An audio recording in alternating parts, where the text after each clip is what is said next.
Tá? Então, naquela época, você escrevia o livro à mão, aquele livro era composto fotograficamente, e aí eram feitas provas daquela composição, e essa obra era trazida para o autor, que fazia então a correção das provas, né? Depois a correção das provas modificava as matrizes e o livro era impresso. Então era provável mesmo que uma boa parte do livro já tivesse impressa, porque isso vai vindo aos pouquinhos assim, e é por isso que esse livro é um livro profundamente inserido nessa confusão política, porque Stendhal, o autor, era um sujeito simpatizante de Napoleão Bonaparte, porque via em Napoleão Bonaparte assim, uma vitalidade que a França tinha. Napoleão Bonaparte até hoje é o francês mais emérito, né? Nenhum outro francês na história da França tem o mesmo prestígio que Napoleão Bonaparte.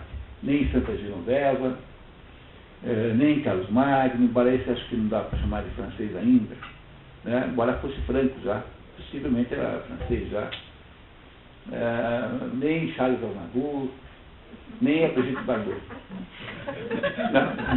Então, na verdade, o Napoleão é o francês mais qualificado que há, né, até hoje. Então, o Henri Belle vai contar nessa história, o Stendhal, né, vai contar a história de uma personagem chamada Julien Sorel. Julien Sorel é um rapaz que mora numa cidade chamada Verrières, que é uma cidade falsa, não existe a cidade. Ele inventou uma cidade chamada Verrières, onde estão em luta todos os acontecimentos políticos derivados dessa enorme mudança de regime político na França. Então, na França existem grupos que estão em combate, né? E esse Verrières, mais ou menos como o próprio Stendhal, é um sujeito cujo ídolo existencial é o Napoleão Bonaparte. Ele vê o Napoleão Bonaparte como sendo a pessoa mais importante do mundo. E aí há uma série de acontecimentos. Esse Julien Sorel, ele é um jovem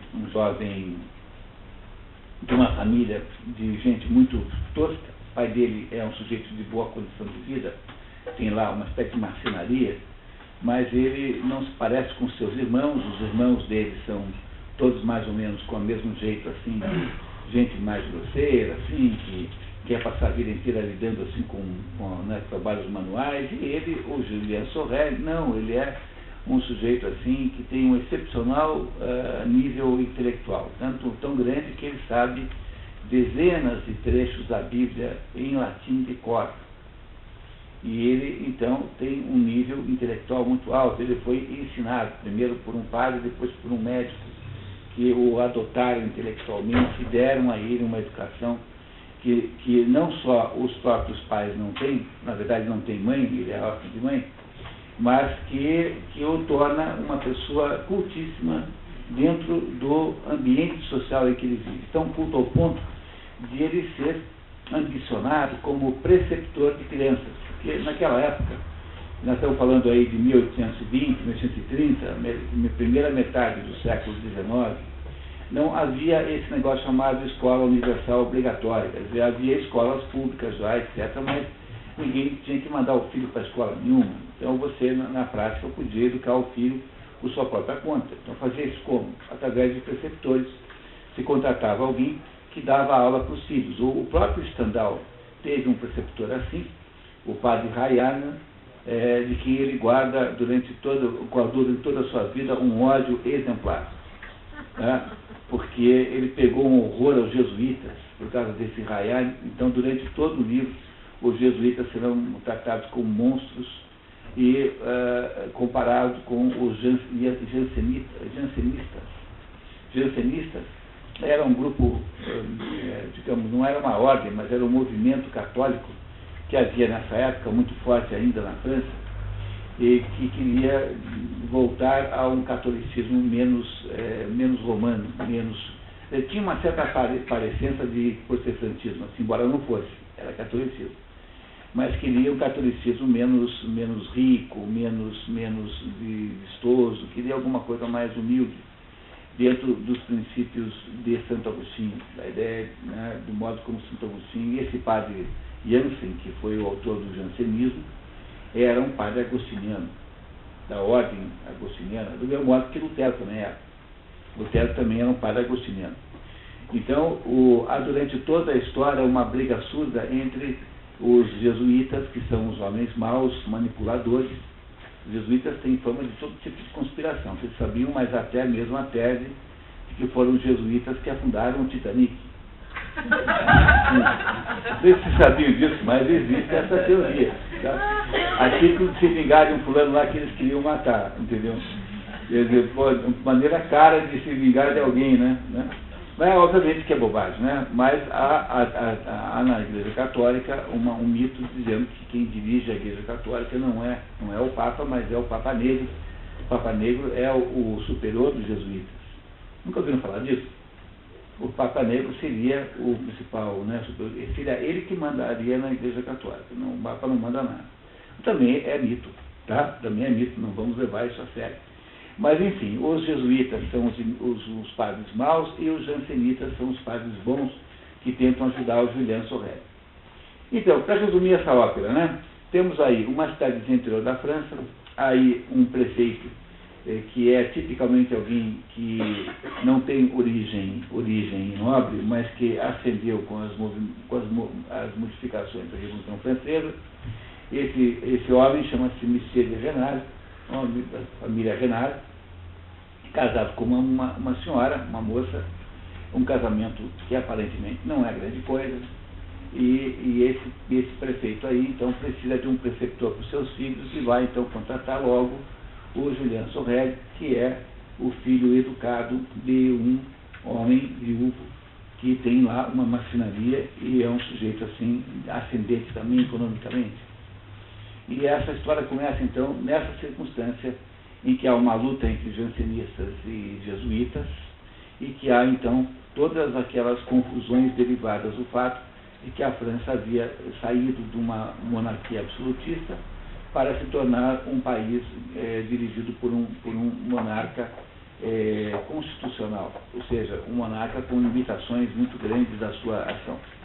Havia havido, no entanto, duas vezes antes disso, havia acontecido o tal das guerras napoleônicas, 2 episódios de guerras napoleônicas seguidos de 2 exílios, sendo o segundo fatal.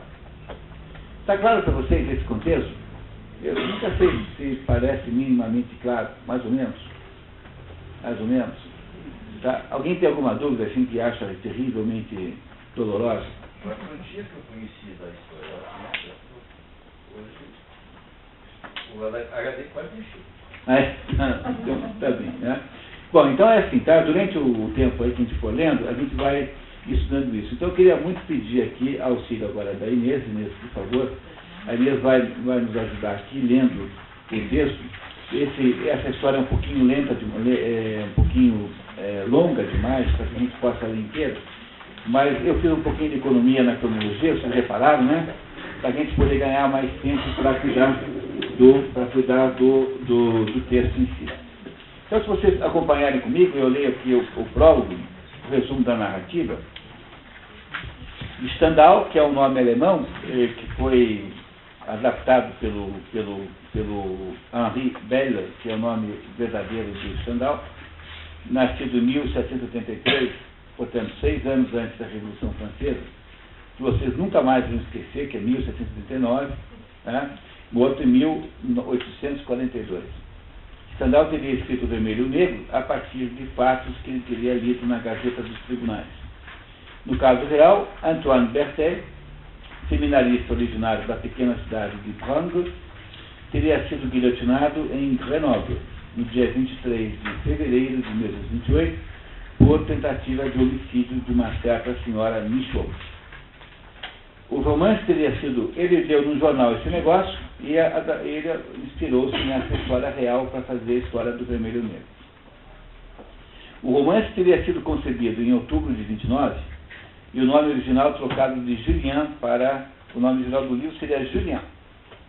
Mas ele trocou para Vermelho e Negro em maio de 1830. Em maio de 1830 houve aquela revolução que derrubou a restauração, né, que derrubou o Luís XVIII. Né?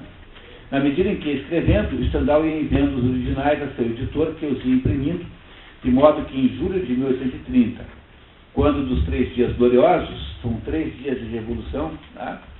As provas estavam sendo corrigidas.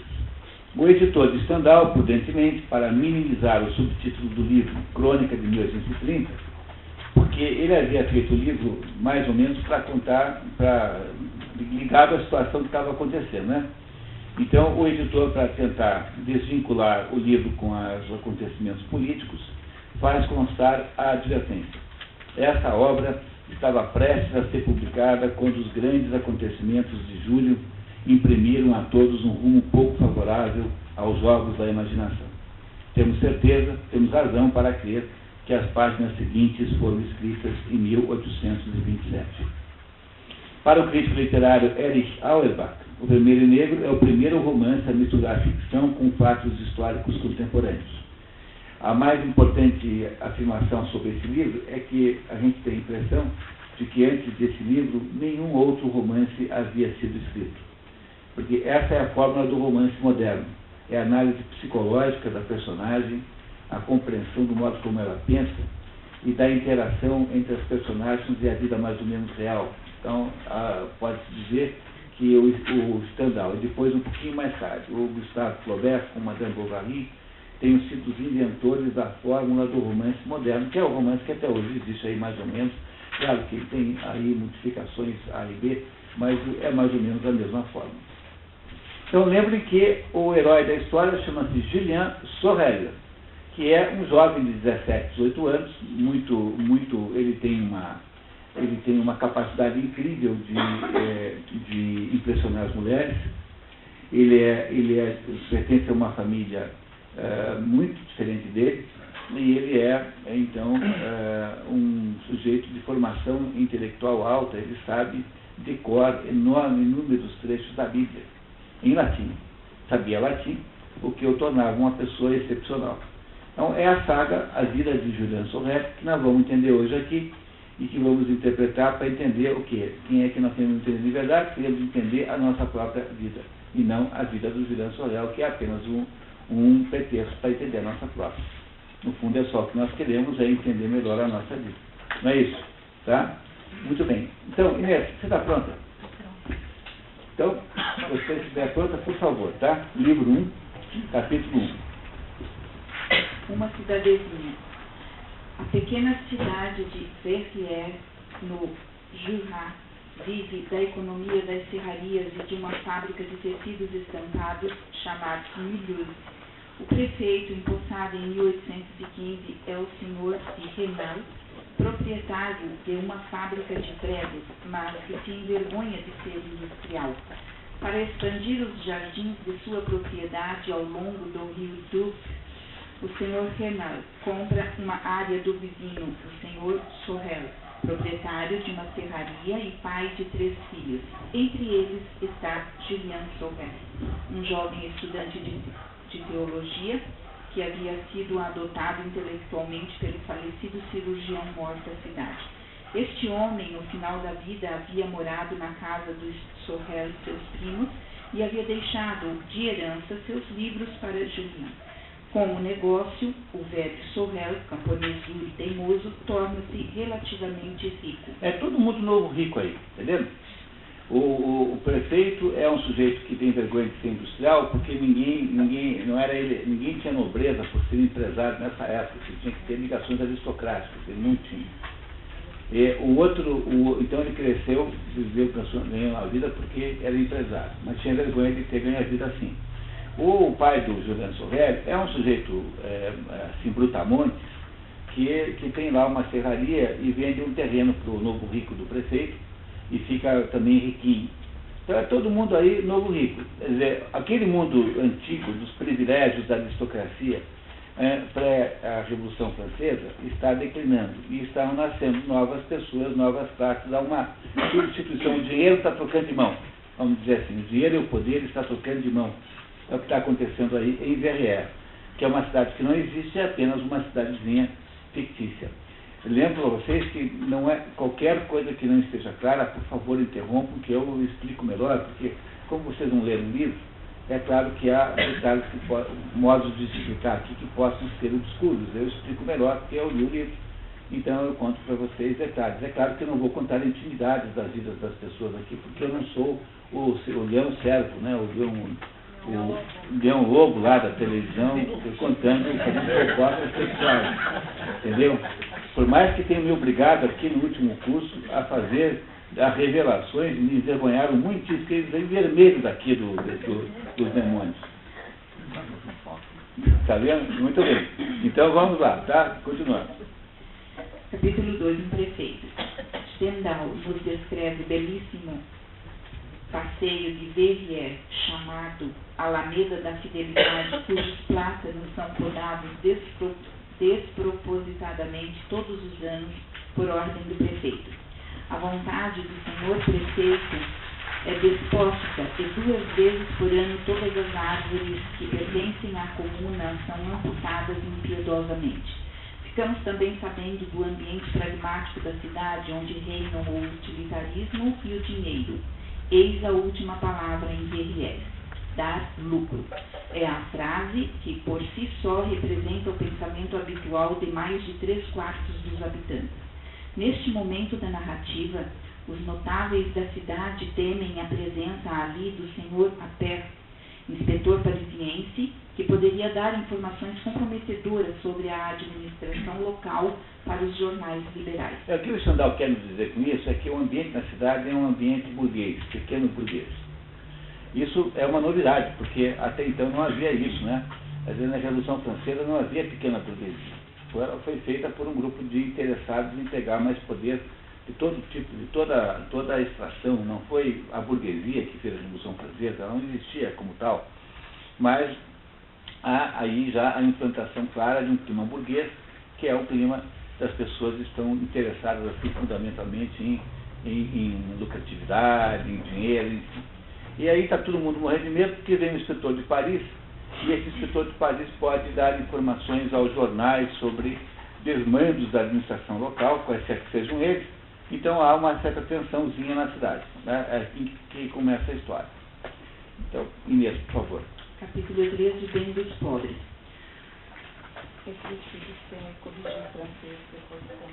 Tá bom, tá, ok. Appert é conduzido na inspeção pelo abade Chelan, o cura local. Traição que as autoridades locais prometem vingar com sua destituição do cargo. O abade, idoso de 80 anos, depois da morte do cirurgião Mor, havia adotado Julien Sorel e o convencido a estudar teologia, embora o jovem tivesse desejado seguir a carreira militar, se sua condição social o tivesse permitido. Ele não pode ir para o exército porque ele é um sujeito sem pedigree. Como é que ele vai ser oficial do exército se ele é filho de um dono da serraria? E é essa a razão pela qual o livro chama Vermelho Negro, porque a dúvida essencial do Julien Sorel é sobre se ele vai ser militar, usar, portanto, a farda vermelha do exército napoleônico, ou se ele vai ser padre, portanto, usar a batina preta. Entenderam qual é o sentido agora do título Vermelho Negro? Obviamente que uma pessoa que tem dúvida entre essas duas carreiras, o fato dessa dúvida existir é muito revelador, né? Não precisamos nem debater isso agora, vocês guardem, por favor, esse elemento. Um sujeito que não sabe se casa ou compra uma bicicleta, tem mais ou menos a mesma dúvida, né, que há entre essas dúvidas aqui, entre ser padre ou ser oficial do exército. Não é a dúvida que ele tem, né? Essa é a dúvida que ele tem, mais ou menos, essa dúvida do jeito que está aí é muito reveladora. Então o padre Chelan, que era amigo do Julien, que era um padre jansenista, obviamente, todos os padres bons são jansenistas, todos os padres maus são jesuítas. E esse padre Chelan havia adotado o menino quando o cirurgião morre, e aí havia ensinado que ele sabia de teologia. E esse padre aí é que está trazendo, ou melhor, não que ele tenha trazido, mas ele era o cicerone dos tais inspetores parisienses, o que faz com que aquela pequena burguesia que está ali no poder já coloque o padre na lista negra. Com isso, o Stendhal está só querendo nos incompatibilizar, nos antipatizar para com o senhor de Renard, com o prefeito e demais autoridades, né? Obviamente. Mas continuamos. Como forma de afirmação social contra seu maior adversário, o senhor Valenot, o rico diretor do asilo, o prefeito decide contratar Julien Sorel como preceptor de seus filhos. Faço questão absoluta de ter em casa o Sorrel, o filho do serrador de tábuas, disse o senhor de Renal. Ele cuidará das crianças que estão começando a ficar muito endiabradas para nós. É um jovem padre ou coisa que o valha, bom latinista, e fará que as crianças progridam, pois tem um caráter firme, segundo o cura. Ele é um seminarista, ele não é padre, tá? Ele apenas estuda teologia. A senhora de Renal, uma alma bondosa, contrasta com as senhoras locais pela sua simplicidade, deixando escapar as melhores ocasiões de fazê-lo, o marido, comprar belos chapéus em Paris ou Besançon. No fundo, aborrece-se com o marido, mas não tem coragem de admiti-lo. Então aí aparece uma personagem nova, que é a senhora de Renal, que é mais velha que o Julian. Ela deve ter assim uns 30 anos, ele tem uns 17, 18, e que é uma mulher assim um pouco infeliz com o casamento. O marido não é grande coisa, mas ela é, por outro lado, uma pessoa assim com, digamos assim, com uma certa atitude de seriedade na vida, não tem assim não é uma mulher aí coquete, né? É isso que se quer dizer com isso, né? E aí então esse casal resolve contratar o Julien Sorel, que é esse menino, para ser preceptor na sua casa. Muito bem, continuamos. Capítulo 4. Um pai e um filho. Para contratar Julien, o senhor de Renal negocia com o senhor Sorel na serraria. Do mesmo modo que, por ocasião da venda do terreno, o velho madeireiro arranca condições excepcionais do prefeito. Ao procurar o filho para comunicar-lhe o acordo, o senhor Sorel o encontra lendo o Memorial de Santa Helena. Lê aqui embaixo. Pode ler. O resumidor. Obra do Conde de Las Casas, que acompanhou fielmente os últimos dias de Napoleão em Santa Helena. Esse livro é um livro famosíssimo, existe, né? Memorial de Santa Helena, em que esse nobre foi o Lorde Camarista, né? O Chamberlain, como se diz em inglês, que acompanhou Napoleão até o dia da morte. E ele escreveu então um livro recontando todas as conversas que teve com Napoleão, lá em Santa Helena. Então, por aí nós notamos que para o Julien Sorel, o Napoleão é uma espécie de herói, né? Herói. Para Stendhal também era uma espécie de herói, né? Representava um modelo, assim, alguém de que alguém a ser admirado antes de mais nada. Não é isso? Tá? Continuando. No lugar de vigiar a serra. Com um tapa, o velho Sorel derruba o livro predileto de Julien, que cai nas águas do riacho. Outro tapa derruba o filho da viga em que estava lendo. Fica clara a rejeição familiar a Julien. Nada era mais antipático ao velho Sorel. Talvez tivesse perdoado a Julien o porte esbelto, pouco apropriado ao trabalho pesado e tão diferente daquele dos irmãos mais velhos. Porém, a mania de leitura lhe era odiosa. Ele mesmo não sabia ler. Julien era um rapazinho de 18 a 19 anos, de aspecto frágil, com traços irregulares, porém delicados, e um nariz aquilino. E essa descrição aí é que explica por que é que as mulheres todas se apaixonam por Julien Sorel. E ele tem um certo ar assim de indefeso, tem uma certa mistura de beleza feminina num homem, né, com uma certa fragilidade, que acho que as mulheres ficam todas assim maternalmente apaixonadas por ele. Assim. Essa é a minha teoria vai explicar por que todo mundo adora o Julien Sorel. Por exemplo, aqui daqui a pouquinho haverá mulheres aqui se atirando no chão aqui de paixão pelo Julien Sorel, garanto aqui, tá? Tenho certeza que vocês verão essas cenas seguramente acontecerem daqui a pouco aqui na nossa leitura. Tá? Então esse menino aí vai agora largar a sua família de grosseirões para ser preceptor na casa do Monsieur de Renal, do senhor de Renal, que é o prefeito de Verrières, que é uma pessoa por quem ele tem um grande desprezo, porque é apenas um novo rico arribista, um fulano que com a época de prédio ficou rico. É um pai dele, né? Parece com o pai dele, né? Esse senhor de Verrières. Por favor, Inês. Capítulo 5. Uma negociação. O velho pai anuncia a Julien seu destino. Sabe Deus, maldito preguiçoso, disse-lhe o pai. se algum dia você vai ser suficientemente honrado para me pagar o preço da comida que lhe adianto há tantos anos. Pegue seus trapos e vá para a casa do prefeito. Bacana, né? Nossa, tudo assim, super boa. Tal. Julian, influenciado pela leitura das Confissões de Rousseau, só consegue declarar que não aceitará comer com os empregados domésticos. O que faz com que vocês tenham percebido agora, pela primeira vez, que um dos traços da personalidade do Julian Sorel é o quê?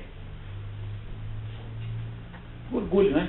Ele é orgulhoso, não é isso? Tá? Então, lembrem disso depois, para a gente entender a obra. Tá? Vamos lá. Estão entendendo a obra?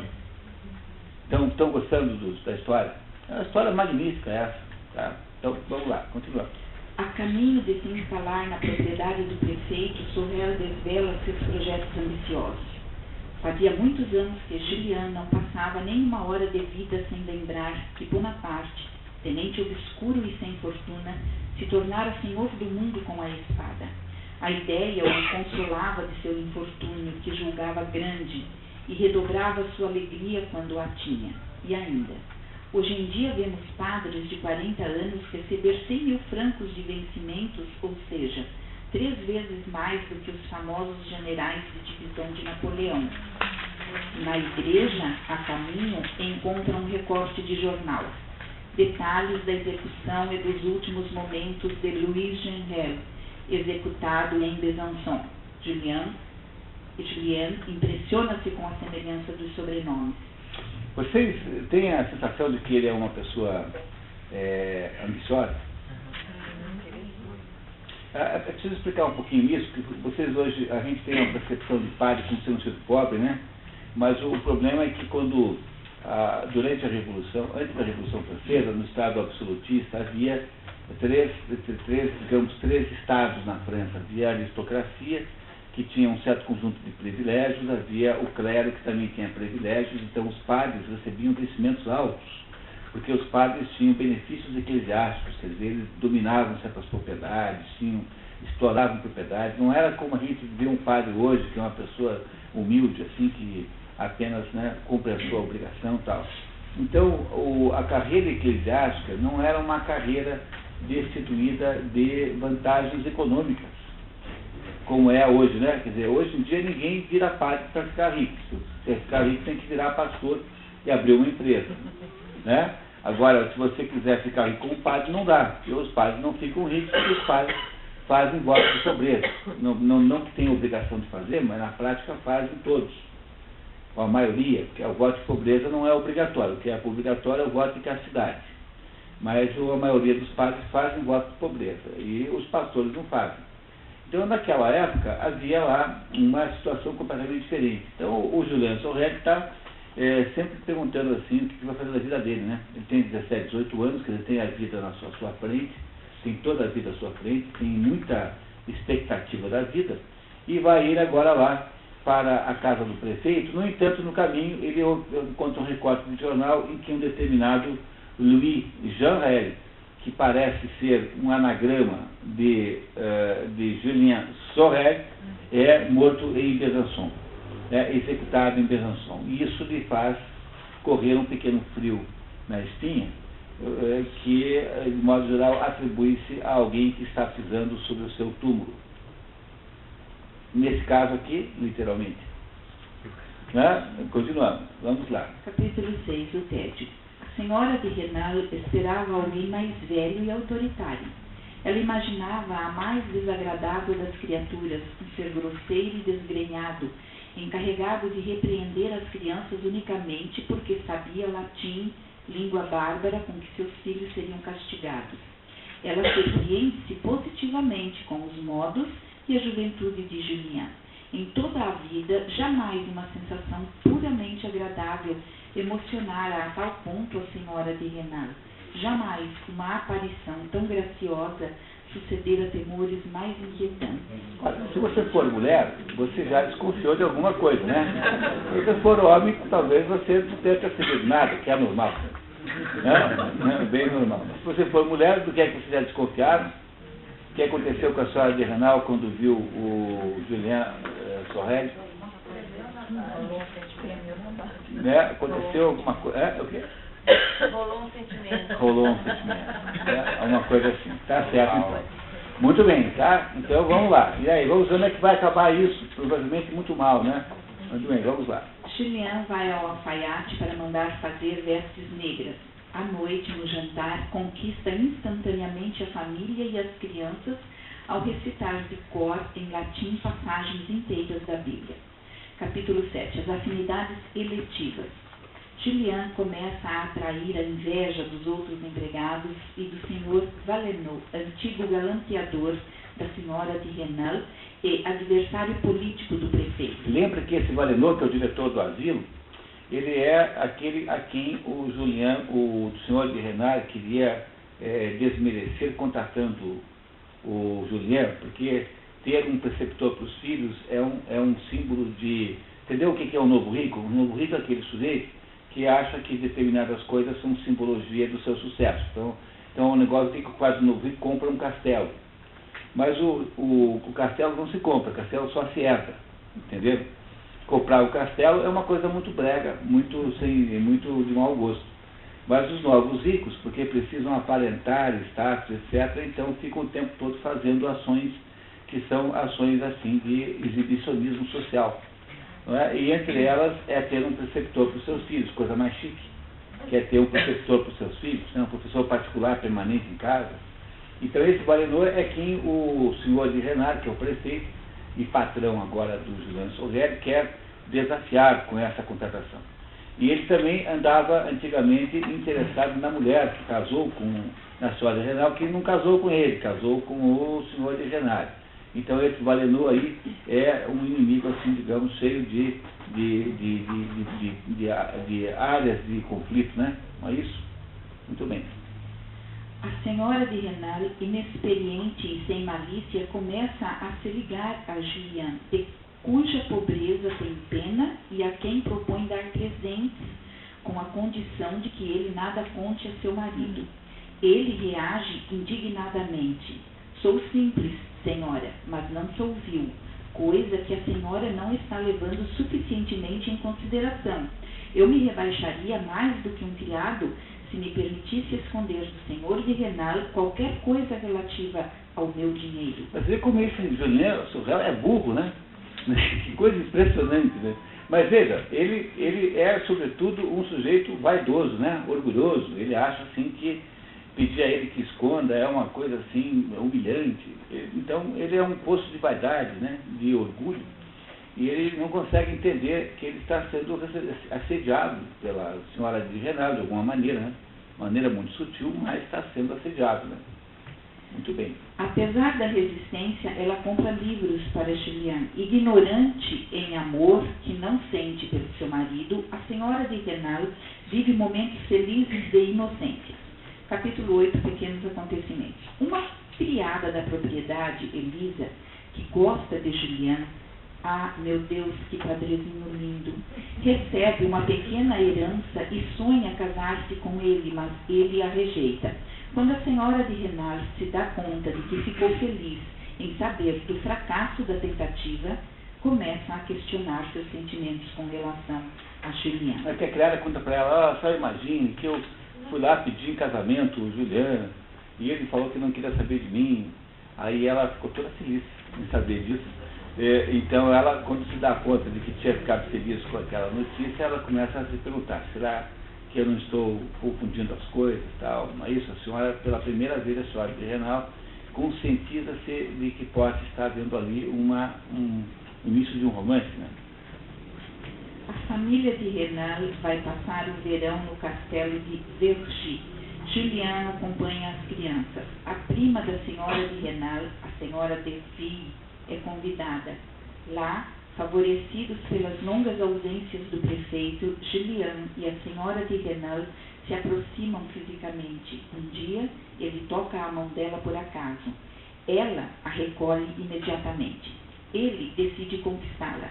Julian julgou que era seu dever conseguir que a mão dela não se retirasse quando ele a tocasse. O que parece o Julian nesse momento? Não parece um oficial do exército tentando cumprir uma missão?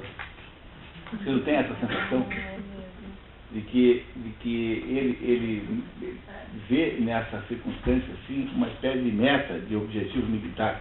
Não parece isso? Preste atenção como vai ficar bem claro que isso está aí. Tá? Capítulo 9, Uma noite no campo. Julian vê a conquista da senhora de Renal como se fosse uma batalha. Dá ordens a si mesmo. Agarrar de qualquer maneira a mão da senhora de Renal ao soar das 10 horas e, de fato, o faz. Tinha cumprido o seu dever, um dever histórico. Inadvertidamente, no dia seguinte, o senhor de Renal aparece no castelo para trocar o enchimento de palha de milho dos colchões. Julian, que tinha escondido na sua cama o retrato de Napoleão dentro de uma caixa, desespera-se e implora à senhora de Renal que resgate a caixa antes que o marido a encontre, mas se comprometendo a não a abrir. Ela o faz coberta de ciúmes por imaginar que na caixa haveria a fotografia de outra mulher. Viu como é que é a realidade? As mulheres pensam que o marido está aí com outra, mas o cara foi ao treino do Corinthians. Está vendo? Não estou dizendo que... Está vendo que implicância que você tem com os maridos? Está vendo? Pensando coisas terríveis, e ele estava lá com a fotografia do Napoleão Bonaparte. Por que ele não quer que o marido veja o Napoleão Bonaparte? Porque o marido é da turma nova, que vê no Napoleão Bonaparte um monstro, né? O marido já é aquela pequena burguesia não associada à aristocracia, portanto não é nem do Duque de Orleans, nem do Luís XVIII, e que pretende então, né, e que no fundo é o pequeno burguês cada vez mais poderoso assumindo o governo. Então, para o Julian Sorel seria um suicídio se o prefeito descobrisse que ele é adepto do Napoleão Bonaparte. Né? Não daria certo. E é por isso que ele faz essa cena toda aí. Tá? Muito bem? Continuamos. Capítulo 10. Um grande coração e uma pequena fortuna. Após pequeno desentendimento com o senhor de Renal, Julian pede uns dias de folga. Saiba que posso viver sem o senhor, disse ao prefeito que, com medo de perdê-lo para Valenod, concorda com a dispensa. Porque o Sorel sempre tem na manga o fato que o prefeito jamais toparia que o Valenod contratasse o Julian Sorel. Então ele faz assim uns momentos assim que ele confronta, né? Ele enfrenta o prefeito. No caminho para visitar seu protetor, o abade Chelan, ao ver a natureza, sonha com grandes planos. De pé sobre sua grande rocha, Julian olhava o céu abrasado pelo sol de agosto. As cigarras cantavam, tudo era silêncio ao redor. Ele via a seus pés 20 léguas das redondezas. De vez em quando percebia um gavião que saía das grandes rochas acima de sua cabeça, descrevendo círculos imensos em silêncio. O olhar de Julian seguia maquinalmente a ave de rapina. Seus movimentos tranquilos e possantes o impressionavam. Invejava aquela força, invejava aquele isolamento. Havia sido esse o destino de Napoleão. Seria um dia o seu... Ele se compara com Napoleão. Essa cena em que ele está olhando do alto do morro, né?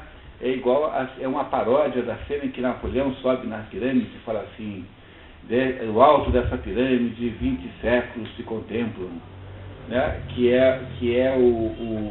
ele está fazendo uma paródia de Napoleão. Ele acha-se uma espécie de Napoleão. Né? Ele acha-se uma espécie de Napoleão Bonaparte. Ele, então, está aí achando que a vida dele tem que ser parecida com a vida de Napoleão. Por isso é que ele fez todo o possível para conseguir segurar a mão da Madame de Renal às 10 horas em ponto, para provar que ele era capaz de fazer aquilo de qualquer maneira. Né? Vocês estão entendendo a história? Tá clara a história? Então tá bom, continuamos, por favor. Capítulo 11, um serão. Cada vez mais confiante, Julian decide segurar a mão da senhora de Renal na presença do marido. Não seria uma forma de zombar desse homem saturado de vantagens da fortuna tomar posse da mão de sua mulher justamente na presença dele? Sim, é o que farei, eu, para quem ele demonstrou tanto desprezo. Esse quem é? Isso que é? Que sentimento é esse que está executando agora? Vingança, né? Esse sentimento, não é isso que ele quer fazer? Por que ele quer segurar a mão da Madame de Renal? Porque ele tem vontade de segurar a mão dela, porque ele gosta dela, ou porque ele quer com isso fazer uma espécie de enfrentamento ao marido? uma afronta ao marido, né? Muito bem. E Julián segura a mão da senhora de Renal, estando o marido a 4 passos. Vê nisso uma grande vitória. Sim, ganhei uma batalha, embora sua grande paixão seja, na verdade, Napoleão. A senhora de Renal começa a entrar em sofrimento moral. Nunca senti por meu marido esta loucura sombria que não me deixa afastar o pensamento de Julián. Quem está mais apaixonado por quem? Ela por ele, né? Ele parece estar apaixonado por ela? Não. Ele a vê como uma conquista militar mesmo, como tomar uma cidade. Não é isso? Mas ela está apaixonada por ele verdadeiramente, não está? Por isso ela está, de alguma maneira, com sofrimento, porque ela é casada e está apaixonada pelo professor dos seus alunos, dos seus filhos. Não é isso? Tá? Então está claro para vocês isso, né? Muito bem, continuando.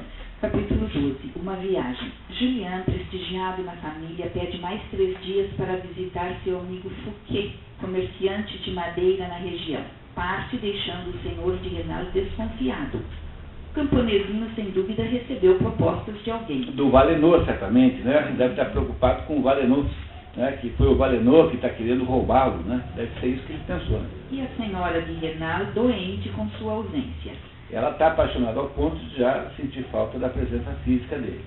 A caminho da casa do amigo, Julián descobre uma gruta nas montanhas e, instalado neste refúgio, vendo a paisagem sob o pôr do sol, deixa sua alma entrar em devaneios. Em meio à escuridão imensa, sua alma perdia-se na contemplação do que imaginava encontrar um dia em Paris. Chega a 1h da manhã na casa de Fouquet, que tenta atraí-lo para sócio. Julián recusa, alegando sua vocação religiosa, mas na verdade não acha que a proposta de Fouquet possa fazê-lo vencer na vida. Ele volta a Vergy para a alegria do senhor e da senhora de Renal. Por motivos diferentes. O senhor de Renal fica feliz porque ele não foi cooptado lá pelo Valenor, e a senhora de Renal fica feliz por quê? Porque ela de fato está apaixonada por ele. Vocês perceberam uma coisa? Esse rapaz aí, esse Julián Sorel, a vida tem sido egoísta com ele, tem sido sovina com ele. Não, ele morava lá com aqueles monstros, né, família monstro, família Adams, e conseguiu que fosse um lugar, né, para viver lá na casa do prefeito e ter lá o pai até fez um bom negócio, né, de salarial para ele. Agora, uma pessoa lá oferece a ele um cargo, uma sociedade numa firma. Não é isso? Mas ele... O pai dele recebia pelo trabalho dele? Não, o pai quando o pai negociou o negócio, né? Falou, olha, se eu quero levar meu filho, tá. Mas o meu filho, quanto é que eu vou pagar para o meu filho? Vou pagar, não, só vai por tanto. O pai fez a negociação para o filho. Vendeu o pai, mas o filho é que recebe o dinheiro. Tá? O filho, aí quando foi para a casa do senhor de Renal, desligou-se da sua própria família. Passou a viver economicamente por sua própria conta e foi para a vida. Acabou a sua ligação com a família. Só virá o pai no final. E ele, no entanto, não aceita essa sociedade. Por quê? Porque parece que essa perspectiva dessa sociedade é menor, não é tão boa quanto aquela que ele imagina. Que traço de personalidade é esse que vocês certamente poderiam detectar no Julián Sorel? Ambição. Ele é ambicioso, né? Muito bem, continuamos, tá? Capítulo 13. As meias rendadas. A senhora Derville percebe que sua prima está apaixonada. Embora Julián esteja se fazendo distante propositadamente, a senhora de Renal toma a iniciativa de segurar-lhe a mão.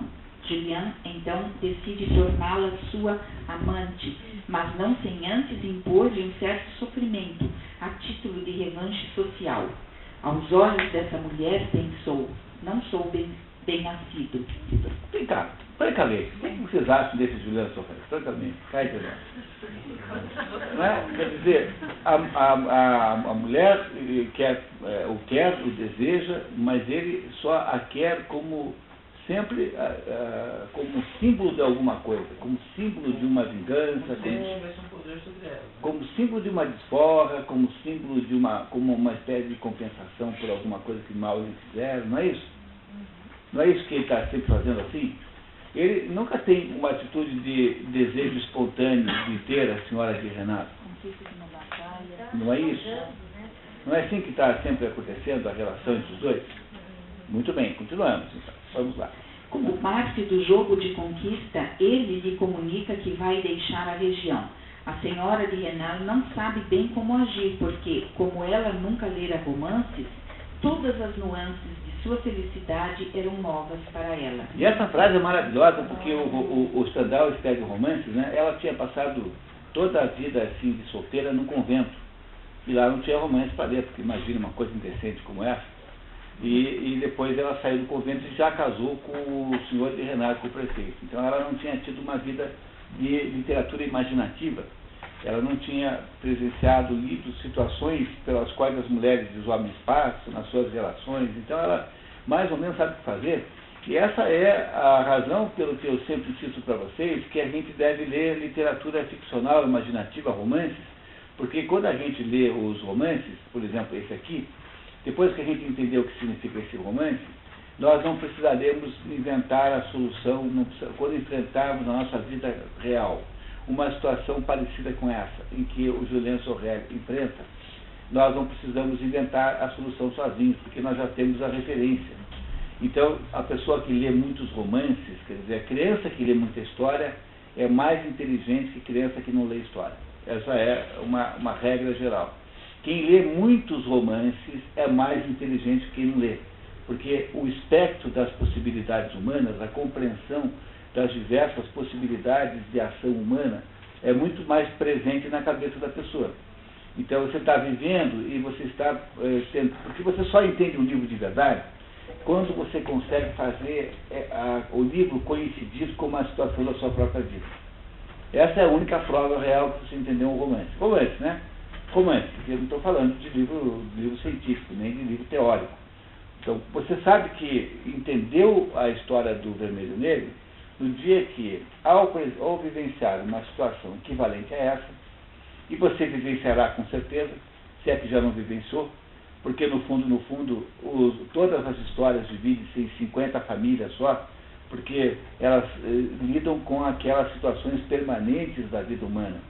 E aí você diz assim, puxa, mas está aí uma situação em que está a Madame de Renal, ou então o Julien Sorel, e aí quando você finalmente consegue associar o romance com a situação da sua vida real, aí você tem certeza que você entendeu a história.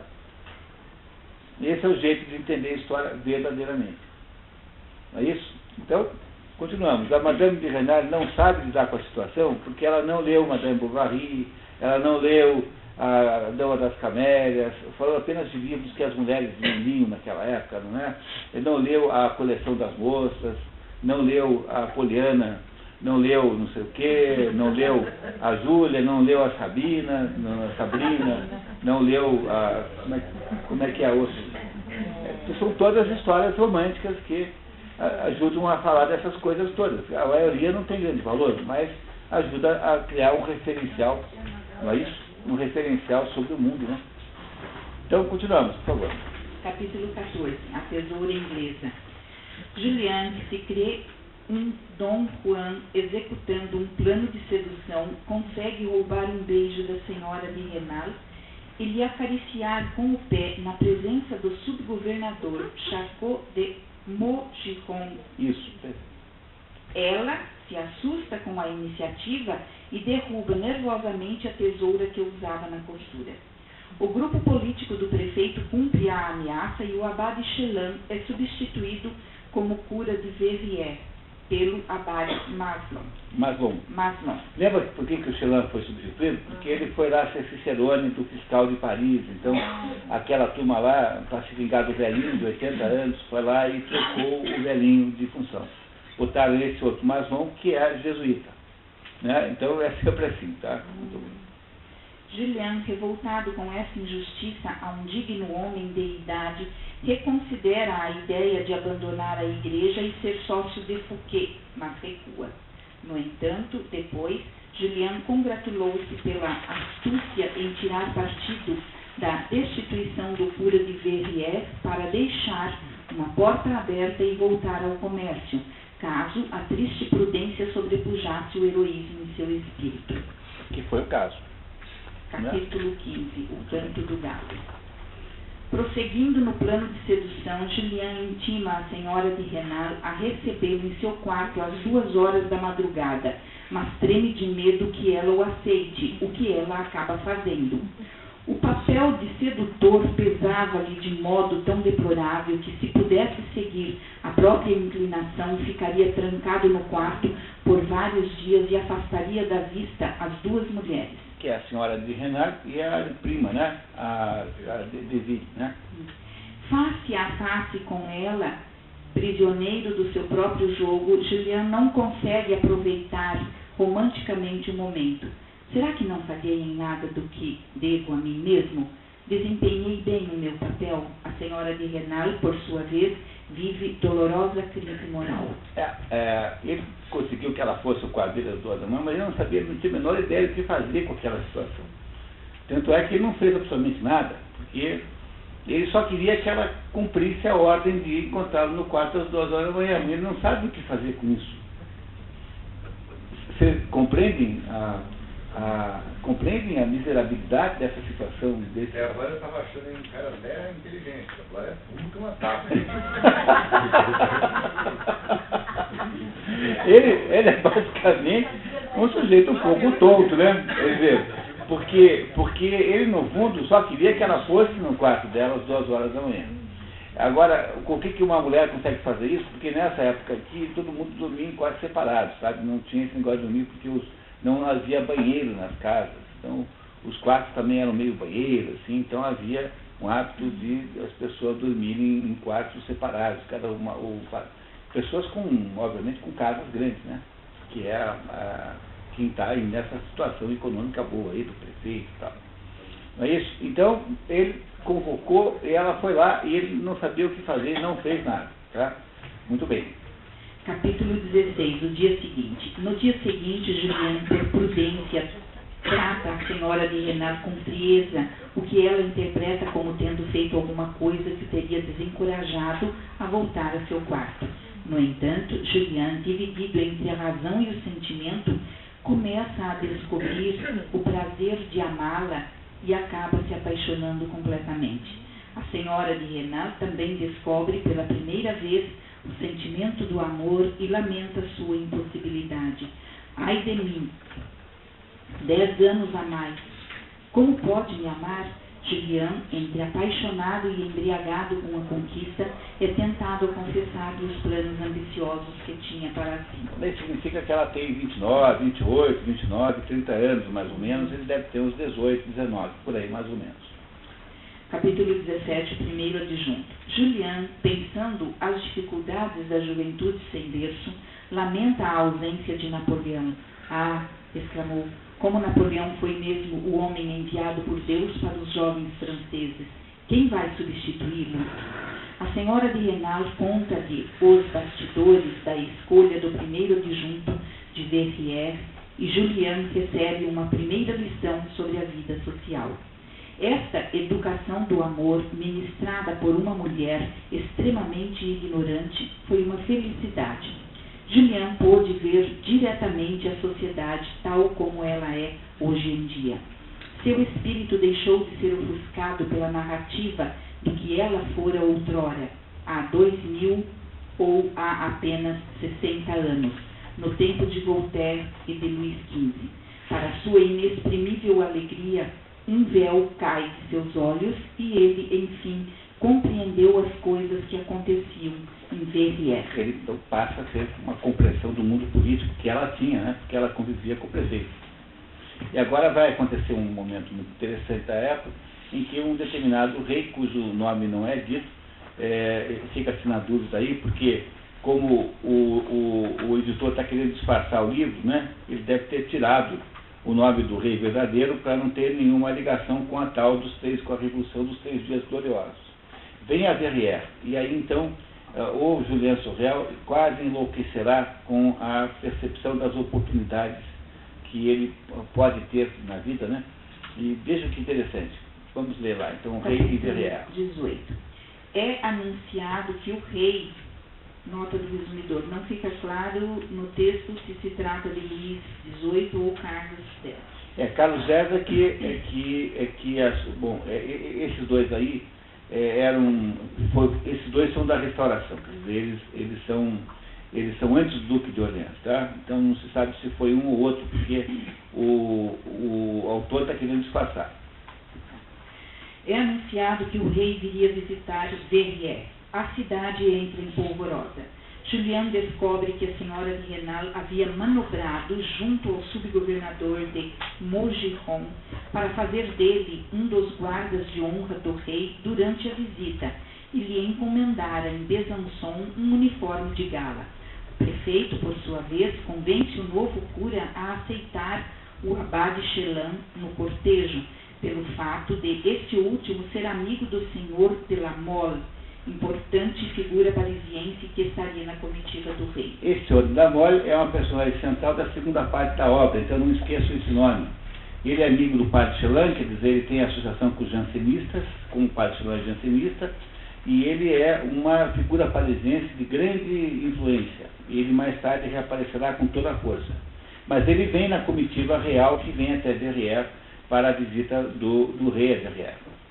A presença de Julien no cortejo surpreende toda a cidade, que não ouvia com as credenciais sociais para tal honraria. Julien desfila a cavalo radiante, imaginando-se um oficial de Napoleão. Após o desfile, Julien volta correndo para casa e veste suas roupas eclesiásticas para acompanhar a cerimônia de veneração das relíquias de São Clemente, parte da visita do rei a Verrières. Veja, aí a Madame Renal arruma para o rapaz um lugar entre os filhos da nobreza local, né, da riqueza local, para ele participar como acompanhante a cavalo. Ele se sente um Napoleão, daí vai correndo para casa, bota a roupa preta de padre para participar da visita às relíquias de São Clemente. Quer dizer, ele não sabe se ele é vermelho ou negro. Ele não sabe se ele escolhe o caminho do eclesiástico ou o caminho militar. Então ele, na medida em que ele era acompanhante do rei, era militar. E agora volta a ser eclesiástico. Então esse é o problema número 1 que ele tem que resolver. Daí o título do livro ser esse, que é, né? Daí continuamos. Vamos ver o que acontece agora. Na abadia Breleau, todos esperam o bispo de Agde, que estaria se paramentando para mostrar as relíquias ao rei. Devido a circunstâncias fortuitas, Julien acaba no aposento em que o bispo se preparava e fica encantado com as maneiras elegantes e juventude do prelado. Julien ficou estupefato. Viu a cruz no peito dele quando o rapaz se voltou. Era o bispo de Agde. Tão novo, pensou Julien, quando muito 6 ou 8 anos a mais do que eu. A percepção das possibilidades de poder e a grandiosidade da cerimônia religiosa reavivam a ambição eclesiástica de Julien. Ele queria ser padre porque ele tinha vocação religiosa? Não. O que vocês acham? Ele achou inacreditável alguém com 28 anos, 38 anos, ser bispo, ter, portanto, um patrimônio econômico enorme, ser considerado, né, ter poder verdadeiro. E ele, então, ficou encantado com aquela possibilidade. Novamente, qual é um traço essencial da personalidade de Julien Sorel? Ele é ambicioso, né? Ambicioso. Continuamos, então. Capítulo 19. Pensar faz sofrer. Há indignação na cidade contra a senhora de Renal pela afronta de ter posto um criado em pé de igualdade com os filhos dos notáveis locais. Por causa do negócio do cavalo, né? Ele acompanhar o cortejo, né? Enquanto isso, o filho mais novo da senhora de Renal, Stanislas Xavier, cai gravemente doente e ela atribui a doença a um castigo divino por sua infidelidade. Sou eu quem está matando o meu filho. Dei-lhe a vida e agora a tomo de volta. O céu está me punindo. Aos olhos de Deus sou culpada de assassínio. Num momento de crise, ela quase confessa tudo ao marido, mas Julien a dissuade, propondo-lhe retirar-se para a abadia de Breleau, apesar de estar totalmente apaixonado. Elisa, a magoada pretendente de Julian, que havia percebido o romance, revela-o ao Sr. Valenod. Lembra o Valenod, quem é o inimigo do prefeito? Olha que situação. A Elisa é aquela criada que queria casar com um patequinho, lindo, e ele não quis casar com ela. Este, o Sr. Valenod, envia ao Sr. de Renal em Vergy, maliciosamente, uma carta anônima. Na mesma noite, o Sr. de Renal recebeu da cidade, junto com o jornal, uma longa carta anônima que lhe contava nos mínimos detalhes o que estava acontecendo na sua casa. Julian ouviu empalidecer ao ler a carta, escrita num papel azulado, e lançar olhares enfurecidos para ele. Essa situação está indo para um caminho bom? O que vocês acham? Está parecendo bacana o desenfecho disso, desenlace disso? Quer dizer, a criada percebe o romance da patroa com o preceptor dos filhos, conta para o Valenod manda uma carta anônima para o senhor de Renal, que até agora, então, não havia percebido tudo como convém a todo marido normal. Não havia percebido nada, como, aliás, é o caso de todo marido normal, não é? Não é isso? Tá? E agora começa a ficar complicado, porque agora há uma tensão na casa derivada da revelação desse romance entre o Julien Sorel e a senhora de Renal. Vocês não estão conseguindo enxergar tudo isso? Um dos truques mais importantes quando você lê romances é você imaginar o filme passando. Imagine o filme, imagine as roupas compridas, imagine aquela casa boa, imagine aquela vida de rural francesa, super cheia de comidas sofisticadas, imagine uma coisa assim. Tá? Então vão pensando no filme que vocês vão entender tudo. É sempre assim que funciona. Tá? Então continuamos. Tá. As cartas anônimas. Julian comunica suas suspeitas à amante, que urde um plano para desacreditar a carta. Para diminuir a tensão na casa, Julian voltaria para Verrières e frequentaria os liberais, fazendo o Sr. de Renal desconfiar que acabaria sendo contratado como preceptor dos filhos de Valenod e, não podendo suportar tal perspectiva, o chamaria de volta. Então, ela montou um plano. Primeiro você vai dar uma sumida e nós vamos deixar o meu marido saber que você está lá jantando na casa do Valenod, almoçando na casa do Valenod, tomando café na casa do Valenod, entendeu? Você está lá muito próximo do Valenod, não é? Muito bem.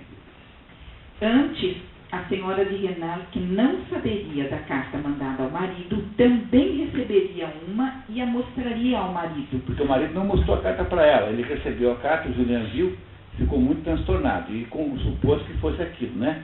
Mas ela não sabe que o marido recebeu a carta. Você não tem certeza, então, suspeita. Suspeita porque uma carta anônima é sempre uma carta anônima, né? Não vendo com fotografia junto, quer dizer, não tendo fotografia junto, é óbvio que sempre há possível, né, há sempre a possibilidade de uma dúvida, não é? Não é isso? Tá? Então o que ela vai fazer exatamente? Ela vai dar a entender que a tal da carta é uma carta, na verdade, motivada por política, por competição, e não uma carta verdadeira. Ela vai tentar desacreditar a carta. É isso? Tá? Então vamos ver como é que ele vai fazer. O texto da carta, escrito pela própria senhora de Renal e composto por letras recortadas por Julian, trazia as seguintes palavras e tinha por único objetivo fazer o marido acreditar que ela vinha de um despeitado Valenod.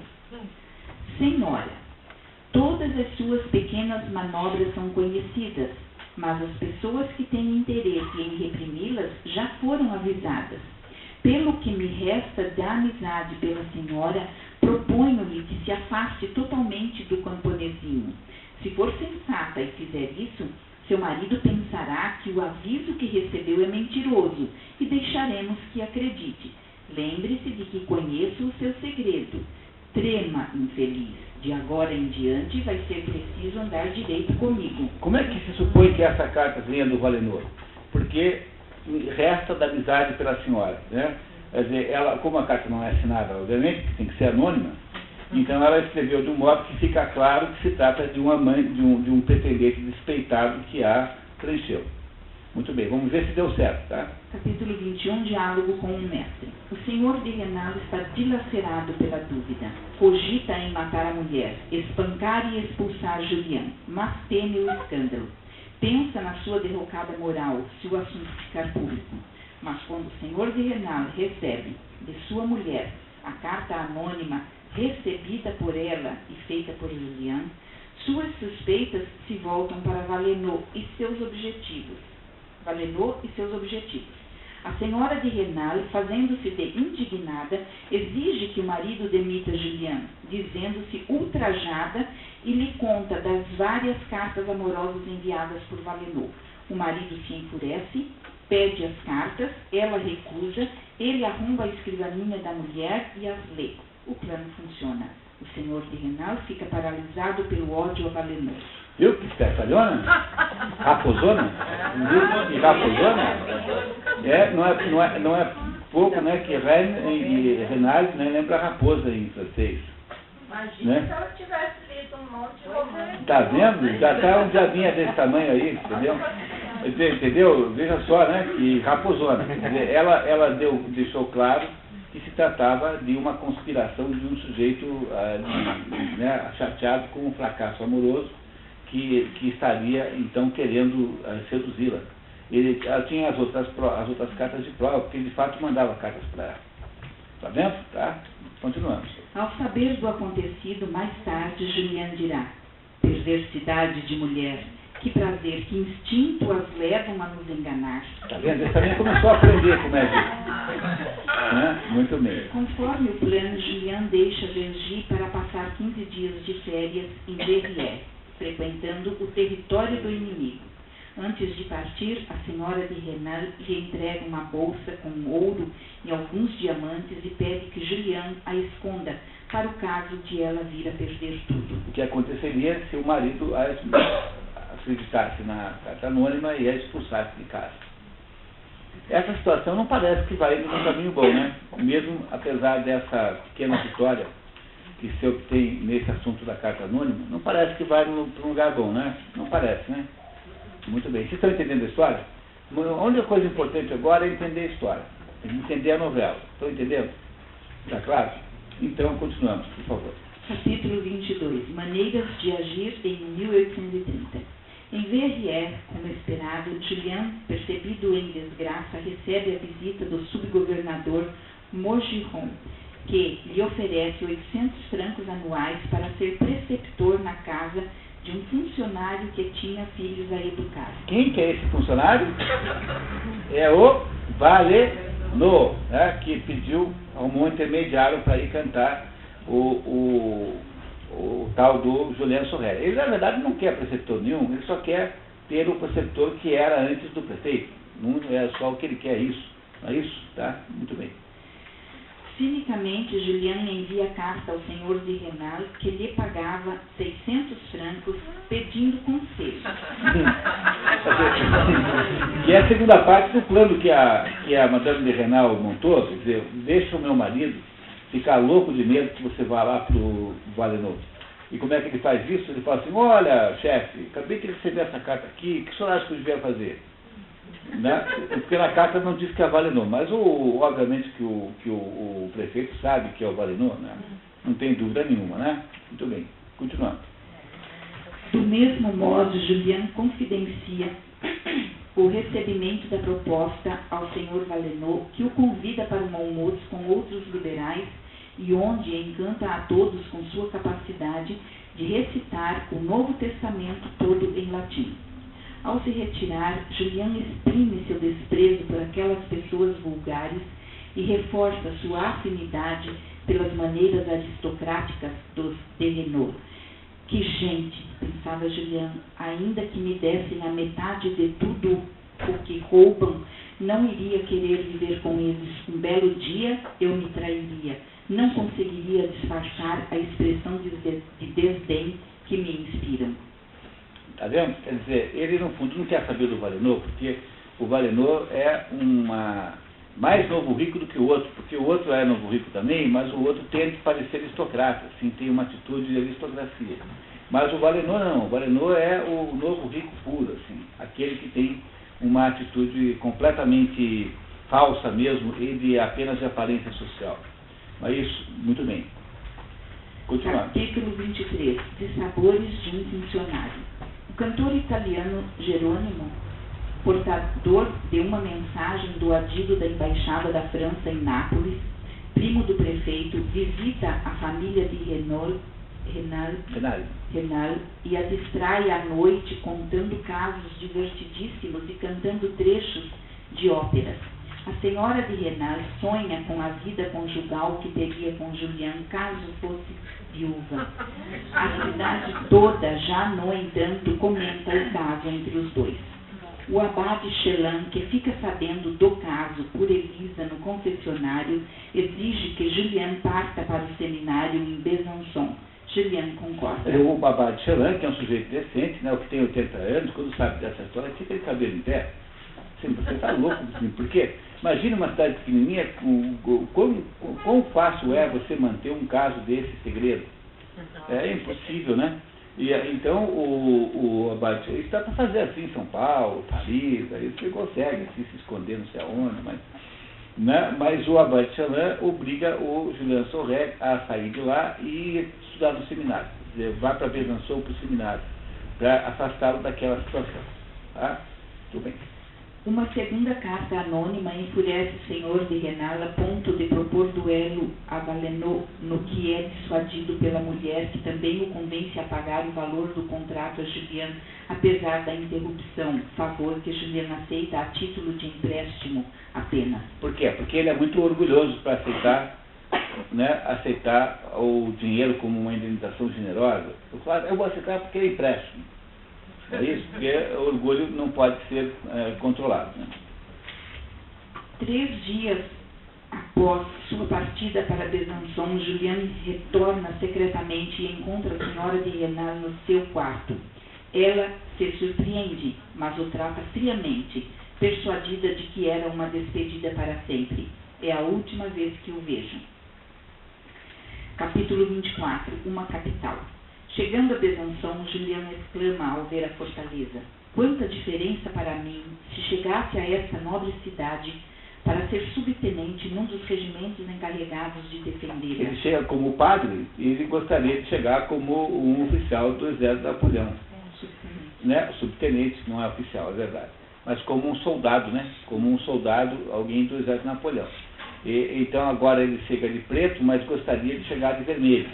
Apesar de que agora há pouco ele preferiu ser vermelho, preto e não vermelho, quando ele viu um jovem, tão jovem quanto ele, conseguir ser bispo de Agde, não é isso? Tá? E vamos ver então o que acontece agora em Besançon, em que ele deixou lá o casal e ele foi embora, né? Foi para Besançon, que é uma cidade importante ali da região de Verrières. Dá uma volta na cidade e entra num café popular, onde se joga bilhar e flerta com a atendente Amanda Binet. Provocado por um dos amantes da moça, Julian parte para lhe propor duelo, no que é impedido por Amanda, que o conduz para fora do café e lhe entrega um bilhete com seu endereço. Depois de se livrar de suas roupas burguesas, que entrega cuidadosamente à guarda do hotel dos embaixadores, Julian adentra o seminário trêmulo. Está vendo? Todas as mulheres são apaixonadas por esse Julian. Eu estou estranhando muito não ter ouvido gritinhos ainda. Quando aparece o nome Julian Sorel aqui, não ouvi gritinhos ainda da plateia. Tá? Está sendo muito estranho. Sempre acontece. Capítulo 25. O seminário. Julian é conduzido ao gabinete do diretor, o abade Pirard, que havia recebido uma carta de recomendação do abade Chelan. Envio-lhe Julian Sorel, desta paróquia que batizei, vai fazer 20 anos. Pronto, tem 19 anos, né? Já sabemos a idade dele finalmente.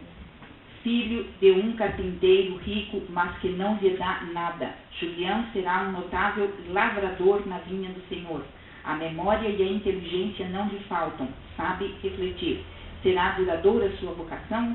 Será sincera? Então, esse abade Pirard, imagine vocês, ele é jansenista ou é jesuíta? Ele recebeu uma carta de recomendação do padre Chelan. Então é jansenista, não é jansenista. Quer dizer, ele é daquele grupo de padres que querem fazer a coisa certa. O padre Chelan mandou para ele uma carta dizendo que ele não tem certeza sobre a vocação religiosa do Julian Sorel. Você tem certeza?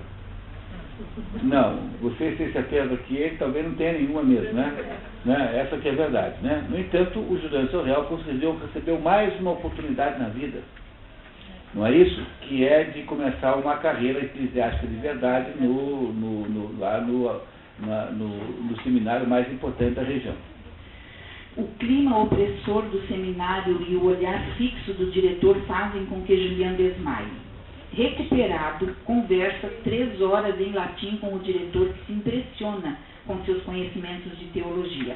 O abade Pirard, jansenista, nota: jansenismo é um movimento de recuperação da austeridade da Igreja Católica, inspirado por Cornelius Jansen, teólogo holandês. Baseado em Santo Agostinho, o jansenismo foi combatido ferozmente na França pelos jesuítas, onde a doutrina se estabeleceu a partir do convento de Port-Royal. Pascal é o jansenista mais conhecido. O abade Pirard, jansenista, como o abade Chelan, aconselha Julián: mantenha guarda contra esta fraqueza, demasiada sensibilidade perante as graças vãs da aparência. Conduzido aos seus aposentos que dão para o campo, Julián está deprimido pela atmosfera sombria do seminário. Por que será que ele está deprimido, né? Porque ele está agora num ambiente que talvez se alguém estivesse interessado realmente em fazer uma carreira eclesiástica, estaria perfeito, né? Um ambiente de silêncio, de sombras, um ambiente de recolhimento, introversão, mas, no entanto, o que é para uma pessoa ambiciosa um ambiente de esforço devocional verdadeiro? Não é uma outra definição de amolação infernal? Não é uma coisa chatérrima para alguém que quer ser, na verdade, que tem muita ambição, imaginar que agora passará por essa experiência de ascetismo, por exemplo, sob um abade jansenista, que é um homem austero, acabou de dizer para ele que não tenha demasiada sensibilidade perante as graças vãs da aparência. Não é isso? Muito bem. Então agora vamos ver o que acontece com o nosso herói Julián Sorel na abadia de Besançon, no seminário de Besançon. Capítulo 26. O mundo ou o que falta ao rico. Julián escolhe o abade Pirard para confessor, o que é visto como uma temeridade pelos colegas que teriam preferido o senhor Castanet, vice-diretor do seminário e chefe da disciplina. O padre Castanet é inimigo de Pirard, que é suspeito de jansenismo. Ele é jansenista, mas nessa época os jansenistas tinham sido proibidos. O Luís XIV, não precisou nem o Luís XVI, né? O Luís XIV havia perseguido, o convento de Port-Royal tinha sido destruído, e os jesuítas haviam manipulado o rei para acabar com os jansenistas. Então, os jansenistas eram, teoricamente, proscritos. Então, era uma espécie de seita secreta que queria recuperar a pureza do catolicismo, mas não podia dizer que era jansenista. Nessa época, não havia sido proibido. Tá? O diretor intercepta as cartas de amor enviadas de Dijon pela senhora de Renal a Julián. Por que ela mandou as cartas de amor de Dijon e não de Verrières? Para ninguém ficar sabendo que ela está mandando cartas para um sujeito chamado Julián Sorel. Não é isso? Imaginem o caso de vocês. Se vocês fossem amantes do Julián Sorel, vocês iriam mandar do correio local uma carta para o seu amante? Não, então você vai para uma outra cidade maior, né, e manda de lá. Não é isso? Tá? Não é mesmo? Então, tá certo, todos entenderam. Seu amigo Fouquet o visita e lhe conta que a senhora de Renal havia mergulhado na religião. Fica também sabendo que ela vem rezar frequentemente em Besançon. Opa, peraí. Então, né, não melhorou a vida do Julián Sorel naquele seminário chato? Então, muito bem, o que vai acontecer? Julián percebe que não compartilha os modos grosseiros de seus colegas de seminário, principalmente interessados nas refeições. A felicidade para estes seminaristas, como para os heróis dos romances de Voltaire, consiste sobretudo em almoçar bem. Em função da sua dedicação, é rejeitado, embora se esforce por fazer relações públicas com os colegas.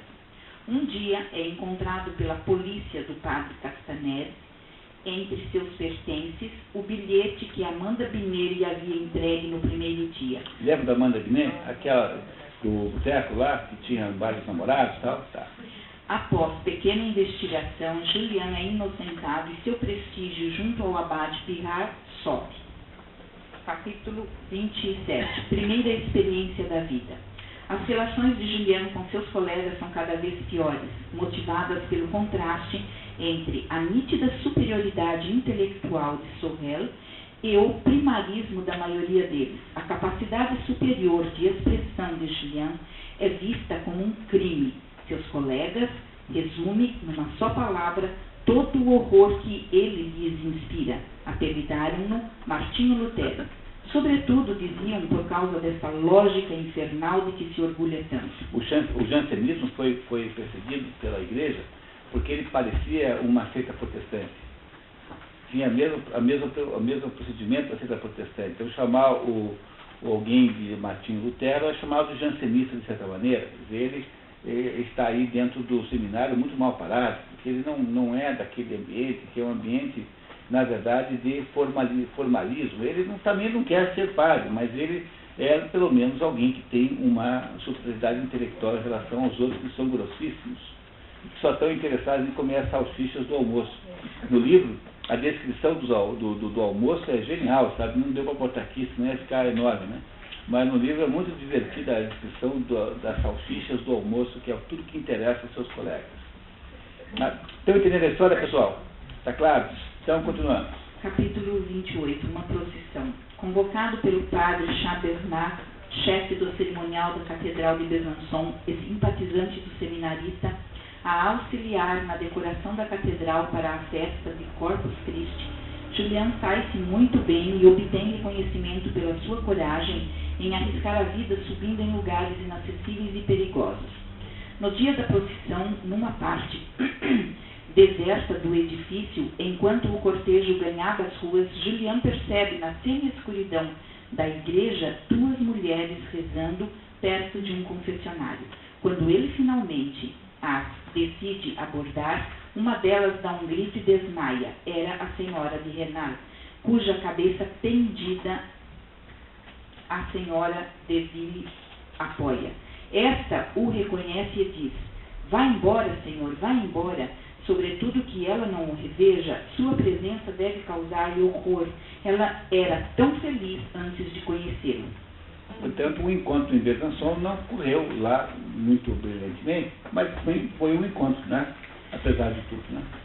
Capítulo 29, a primeira promoção. O abade Pirard, que a esta altura aprecia sinceramente Julian, concede-lhe por merecimento a função de explicador do Velho e do Novo Testamento. E Julian começa a ter prestígio com certos colegas.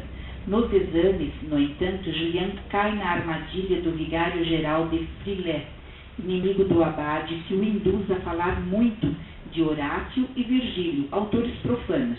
Julian recebe uma injusta nota baixa. O abade de Frilet, que é jesuíta, quer derrubar o abade Pirard, que é o abade que cuida do seminário. Ele fica sabendo que esse Julian é protegido do abade Pirard e faz então uma prova e induz o menino a uma armadilha, quer dizer, faz o menino falar de autores profanos para depois dizer nota 0, porque você não está aqui para ler autor profano, está aqui para ler autor religioso, seu idiota. Então, pronto, foi o que fez o abade de Frilet, que é inimigo do abade Pirard, jansenistas contra, ou melhor, aí nesse caso invertido, né? Jesuítas contra jansenistas, e aí então o menino tira uma nota baixa. Muito bem. Surpreendentemente, no entanto, dias depois, Julian recebe uma carta de Paris com certa soma em dinheiro e a recomendação de continuar seus brilhantes estudos. A remessa havia sido feita pelo Marquês de La Mole, que... Lembro dele, pessoal? Era aquele que disse para vocês lembrarem que foi junto na comitiva do rei lá para Verrières. Então, esse Marquês manda ao Julian Sorel uma compensação financeira pela perseguição, porque ele é amigo do Pirard, não é isso? Podemos dizer que esse Julian Sorel não está recebendo oportunidades da vida? Não podemos dizer isso, né? De modo nenhum. Ele tem 20 anos, 19 anos. Vocês viram, né, como que o o Pirrat contou. O Pirrat falou assim, olha, estão perseguindo aqui, porque na verdade a história é assim, o Pirrat manda, ele percebe que o Filer vai perseguir, então ele manda uma carta para o Lamolle, pedindo que o Lamolle intervenha para que ele possa ter uma paróquiazinha assim na periferia de Paris, entendeu? Ficar lá só com a sua igrejinha. E o Lamolle faz, porque todos esses poderes são interligados. O Lamolle consegue, e ele diz assim, olha, eu estou muito mal aqui, porque, veja, o meu melhor aluno acaba de ser perseguido aí pelo Filer. Explica por quê, né, como é que o Julien tinha sido perseguido. E é por isso que o Lamotte manda o dinheiro para o menino. Tá? Okay? A remessa havia sido feita pelo Marquês, que teria sido informado do caso pelo abade Pirrat, que prestava serviços diplomáticos para o Marquês na região de Besançon, sobretudo numa disputa judicial envolvendo o vigário-geral Filer. Viu? Olha aí, tá? Por gratidão, o dignatário parisiense lhe havia oferecido uma paróquia tranquila na região de Paris. Pirrat redige sua carta de demissão e pede que Julien a entregue pessoalmente ao bispo. Sabendo da partida do abade, um homem pobre, Julien lhe oferece seus 600 francos. Que ele tinha recebido do senhor de Renard, como, lembra que ele foi contratado por 600 francos por ano. Aí quando ele saiu, a Madame de Renard convenceu o marido a dar o dinheiro todo do ano, embora ele não tivesse feito um ano. E esse dinheiro era todo o dinheiro que ele tinha, que eram os 600 francos que o prefeito havia pago a ele por influência da mulher. Claro, né? Não é isso? Ele oferece o dinheiro para o padre. Vocês não acham que esse Julien Sorel tem mérito também? Já melhorou um pouquinho. Melhorou, né? Não é isso? Né? Muito bem. Então, continuamos. Ele ficou sabendo que o Moret... Lamolle. É, muito bem. Vamos lá. No bispado de Besançon, Julien impressiona muito bem o bispo e recebe deste como presente as obras de Tácito. Que não é um escritor religioso, né? Tácito é um escritor profano. O abade Pirrat assume magnífica paróquia nos arredores de Paris. Capítulo 30, um ambicioso.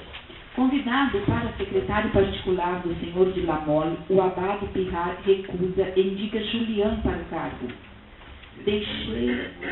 Olha só, o mundo não ajuda esse menino. Quer dizer, ele agora, além de ter sido recompensado pela perseguição, alguma vez, Renato, te mandaram dinheiro quando você tirou nota baixa na prova? Alguém te mandou assim um envelope cheio de dinheiro? Não? Tá vendo? Então a gente não tem essa experiência que teve o Julien Sorel. Eu também não tinha um jogo político que esse moleque tem. Não sei, mas de certo modo o destino o ajuda, porque agora ele vai virar secretário pessoal do Marquês de Lamolle, que é uma figuraça da política parisiense. Quer dizer, em um ano, menos de um ano, que tudo isso não teve um ano ainda, ele sai de um pobre coitado perseguido pelos irmãos e pelo pai, para ser o preceptor dos filhos do prefeito, ser amante da mulher do prefeito, ser convidado a ter uma sociedade numa firma, né, que estava tudo pronto para ele entrar, não era uma firma nova, já existia. Era só ir lá pegar o dinheiro no final do mês. E depois ele vai para o seminário, onde ele consegue fazer se respeitar, e além de fazer se respeitar, ele, quando é perseguido, é compensado economicamente, e agora vira secretário de uma figura importantíssima em Paris, tudo isso num período que nós não sabemos quanto é, mas alguma coisa como alguns meses. Não parece uma carreira extraordinária a desse menino? Pois não. Mas você tem uma atitude assim do militar, né? Do militar. Ele vai virar um papo. Né? Bom. Isso provoca o capitalismo daí. Não sei. Vamos deixar esse ponto para... Não, esse ponto é interessante, mas vamos deixar depois para discussão. Por enquanto, só entender o que está acontecendo, tá? Sem interpretação, só entender o que está acontecendo. Porque daí a gente vai construindo a percepção da história. Então, por favor, Inês.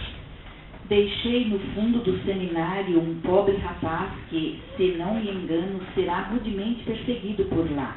O senhor poderia fazer dele seu secretário. Ele tem energia, tem cabeça.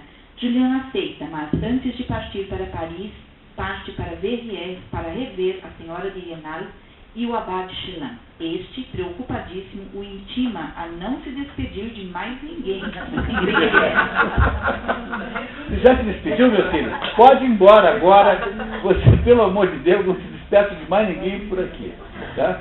O velhinho, né? O Abade Xalã, né? Imagina, né? Muito bem. Julian, no entanto, fingindo partir, volta à noite e sobe audaciosamente com uma escada até a janela do quarto da senhora de Renat. Inicialmente, ela o recebe com repulsa, mas depois, sucumbindo à paixão, se entrega e o convence a passar o dia todo escondido no seu quarto para poderem ter mais uma noite juntos. A escada é escondida e eles jantam juntos no dia seguinte. Durante o jantar, o senhor de Renal aparece inadvertidamente, entra no quarto, mas não vê Julian que se escondera. No guarda-roupa, provavelmente. Durante a noite, o marido interrompe o casal de novo. A escada usada por Julian havia sido descoberta e temia-se a presença de um ladrão na casa. Na confusão, Julian pula a janela e empreende fuga, acompanhado pelos cachorros que não o atacam. Porque ele é conhecido, né? Sobre sua cabeça zunem as balas disparadas pelos empregados. Você pensa o ridículo da situação, o sujeito meio que carregando as calças, correndo, com aquela cachorrada correndo junto com ele, e aquelas balas todas unindo. E com isso acaba o primeiro livro, que é metade da obra. E com essa situação patética, nós interrompemos um pouquinho o nosso aqui, resumo para tomar um café. Está servido ali fora, voltamos em 10 minutos. Tá?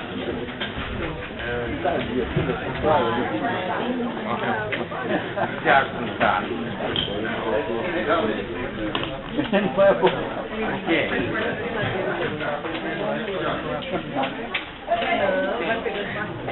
E aí, Kleber, como é que é, cara? Bola do bem. E aí, Kleber, como é que tá, cara? Tem tempo, Você vem passar com as noites? Não, agora não mais. Graças a Deus. Já acabou com isso? Você tá na base caverna também, não? Não, na base caverna é só o meu tio e o... Ah, Patrícia, aqui, ó. Oi, tudo bom? Oi, Patrícia, como vai você? Como não é possível? Voltou mais bonita do que ela foi? Achei que era impossível. Tudo bem?